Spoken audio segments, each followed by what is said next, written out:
Домашни или индустријски јајца? Дилемата се уште присутна дали домашните се поздрави јајца, но и дали граѓаните можат да направат разлика.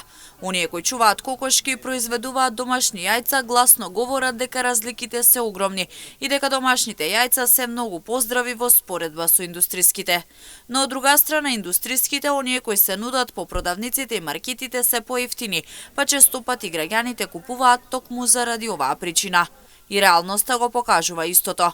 На пазарот во Кочани домашни јајца се продаваа по цена од 10 динари, но за купувачите и оваа цена беше висока. Продавачите велат ако пред Великден се продавале по 400 јајца, последниот пазар се продале едва 40.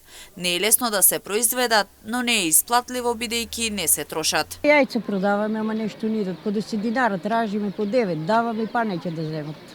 Скапо ли им е? Скапо е, ама тешко се чува, а неќе да земат. Не те ни питат, а не да продадеш. Те тука продадох од тие 2-3 со вие само 10 сам продадела. Имаме кокошки пуно, пасат таму кај поливалите, ама те неќе не ги земат, што да правиме? Па поубави сама, те неќе не земат, што да правиме? Па поевтино 220-250 били табличката и... Ама то... Па над 100 имаме, не знам баш колку се. Купуваа се пред Великден ја по 360 зрна до нас се ги продава и се не можех да продавам, те 40 зрна продадох само. И не само јајцата. Проблем е цената и на останатите земјоделски производи.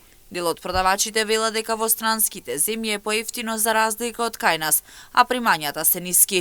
Токму затоа земјоделството полека умира, а произведуваат пред се повозрасните граѓани, бидејќи младите не се занимаваат со земјоделство, а голем дел од нив екзистираат надвор од границите на државата.